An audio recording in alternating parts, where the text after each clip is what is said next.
Buenos días, chicos. Bueno, pues vamos a nuestro segundo día, a ver qué tal.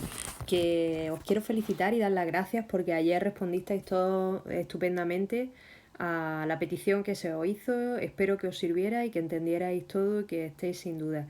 No me habéis ido preguntando dudas, así que entiendo que todo claro hasta ahora.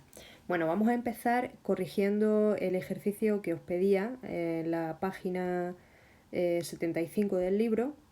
El primer ejercicio os pedía que leyerais el texto de arriba y resumierais el tema. Y por último, dijerais qué tesis es la que defiende el autor. Bien, pues vamos a leer juntos este texto. Veis que es un texto real que fue publicado en elpaís.com y que tiene por título Ajustar el trabajo a la vida. Vamos allá.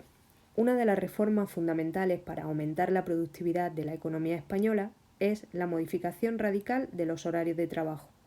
Esa reforma tendría dos efectos beneficiosos principales para el bienestar social.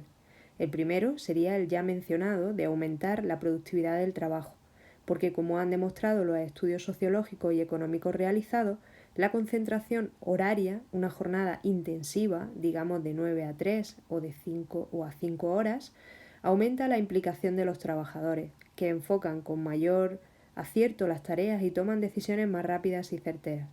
La segunda gran ventaja es que un horario intensivo, próximo a los modelos laborales europeos, permitiría conciliar la vida familiar y la laboral en mejores condiciones que las actuales. Aumentaría la implicación de los cónyuges en la educación de sus hijos y así mejoraría de forma indirecta la calidad de la formación de los jóvenes. Para las empresas significaría además una reducción significativa de los gastos. Esta reforma no requiere complicados diseños sociales. Basta con aproximarse a modelos laborales como el sueco y favorecer desde el gobierno la aplicación de jornadas únicas e intensivas. Para empezar sería necesario volver al horario de Greenwich. La reforma de los horarios es difícil porque implica necesariamente un cambio radical de costumbres, pero es el momento de que el gobierno demuestre que quiere iniciarla y apoyarla. Bien, pues en estos días que estamos con lo del teletrabajo y que nos quedamos en casa, la verdad es que hablar de reforma del horario laboral y demás viene un poco a cuento, ¿no? Pero bueno, vamos allá. El primer ejercicio, como digo, nos decía, lee el texto de arriba y resume el tema. ¿Y qué tesis defiende el autor? Pues vámonos a contestarla. La tesis que defiende sería la necesidad de una reforma del horario laboral que introduzca la jornada laboral intensiva. Para quien no lo entienda esto o tenga dudas, recuerdo la jornada laboral partida es el que trabaja, por ejemplo, de 9 a 2 y luego se tiene que ir por la tarde, va a comer a su casa o va a comer a algún sitio y luego va por la tarde otra vez de 4 a 8, ¿vale? O de 10 a 2 y de 4 a 8, ¿vale? Un horario así, parecido. La jornada intensiva, pues sería empezar un poco antes y acabar un poco más tarde, hasta las 3, de 8 a 4, incluso a veces de 9 a 5, ¿no? Son jornadas donde se realizan todas las horas seguidas y así se disfruta de un mayor tiempo libre por la tarde que también sirve para conciliar la vida familiar, ¿no? Bueno, pues la tesis, por tanto, lo que defiende es esa necesidad de reformar el horario laboral para poder conseguir un horario intensivo que permita a las familias y permita a los trabajadores tener más tiempo para ellos, ¿no? Los argumentos que da, que es el ejercicio 2, como veis, el ejercicio 2 lo que nos pide es, como has comprobado, la tesis aparece al inicio del texto. ¿Qué argumentos se emplean para defenderla? ¿De qué tipo son? Pues vamos a verlo. Los argumentos son principalmente tres.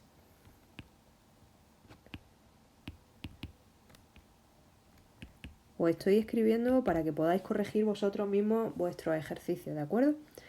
los que me enviasteis ayer, ir corrigiéndolos en la libreta y dejar las anotaciones de las correcciones para que se vea la libreta corregida, recordarlo, ¿eh? Bueno, los argumentos son tres. Por un lado dice que aumenta la concentración horaria de los empleados.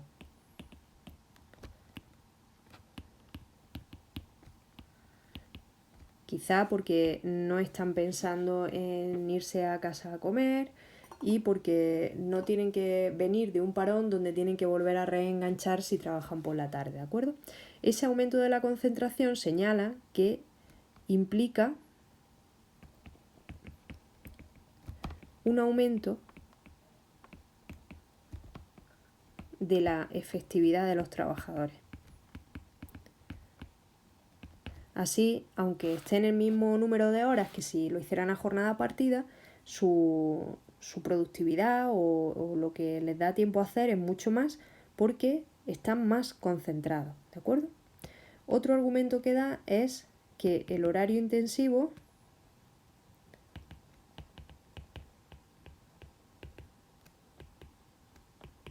conllevaría una mayor participación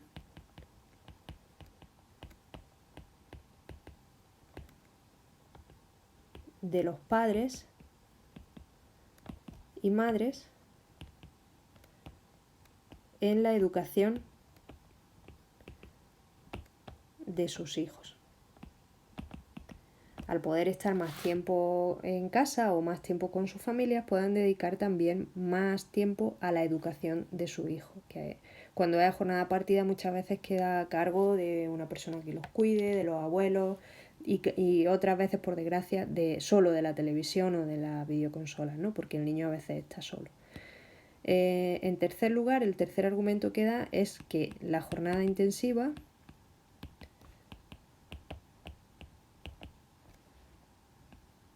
significa también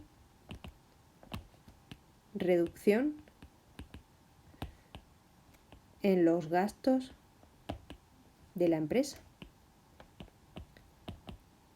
¿Por qué? Pues porque gasta menos luz, menos agua, etcétera, etcétera. Estos argumentos están basados en estudios sociológicos. Se ha comparado, lo hace comparando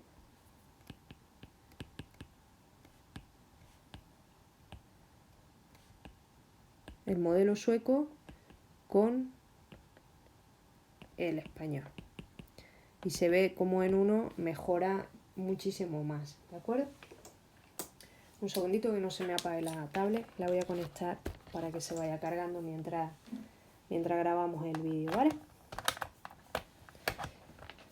Bueno, ese sería el ejercicio 2. Si queréis podemos ver dónde están esos argumentos, ¿vale? Veis que la tesis aparece señalada en rojo, ¿de acuerdo? Y luego los argumentos en el primer párrafo viene el primer argumento, en el segundo párrafo venía el segundo argumento, donde dice la segunda gran ventaja. En el segundo párrafo también aparece el tercer argumento, donde dice aumentaría la implicación de los cónyuges en la educación de su hijo. ¿Vale? ¿Se ha entendido, no? Si no, ya sabéis, preguntarme dudas, por favor, a través del Enmodo. Por último, el ejercicio 3 lo que nos pide es cuál es la conclusión a la que llega el autor y que la expliquéis con vuestras palabras. Bueno, pues yo más o menos os voy a decir cuál es la conclusión y la vamos a explicar por encima, ¿vale? El ejercicio 3, por tanto, habla de la conclusión.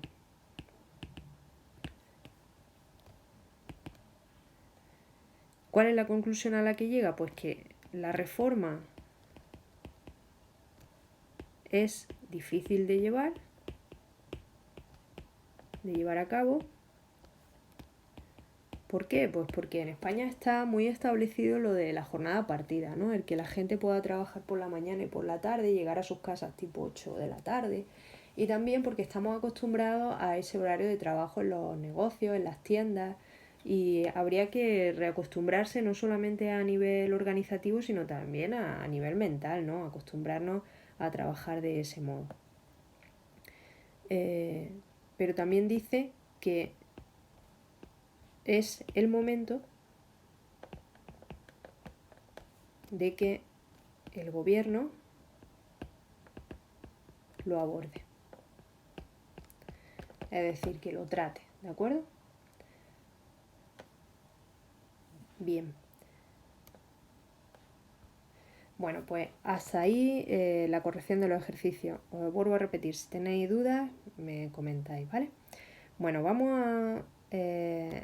a terminar esta parte del tema antes del examen, ¿de acuerdo? Lo que vamos a ver hoy va a ser la diferencia entre sinonimia y antonimia. Esto ya lo habéis visto desde que erais chiquitillos en el cole, pero vamos a recordarlo. Las palabras sinónimas, como veis en la página del libro 76, la página 76, las palabras sinónimas son las que tienen un significado igual o muy parecido. Por ejemplo, os viene ahí victoria y triunfo. Pues son palabras que son distintas, que aparecen en el diccionario con dos entradas diferentes, pero que son palabras que tienen un significado muy semejante.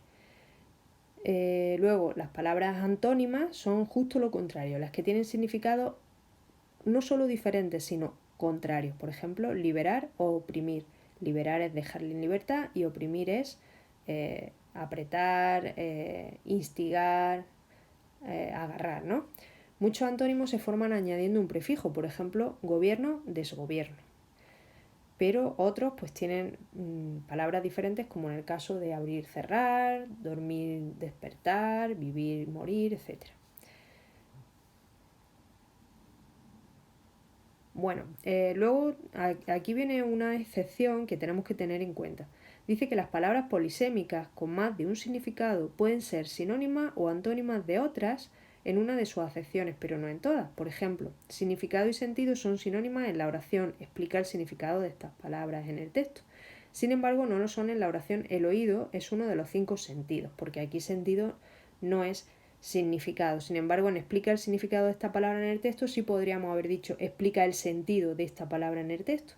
Pero en el caso de la otra oración, el oído es uno de los 5 sentidos, no podemos decir el oído es uno de los 5 significados. Así que la palabra significado y la palabra sentido tienen una de sus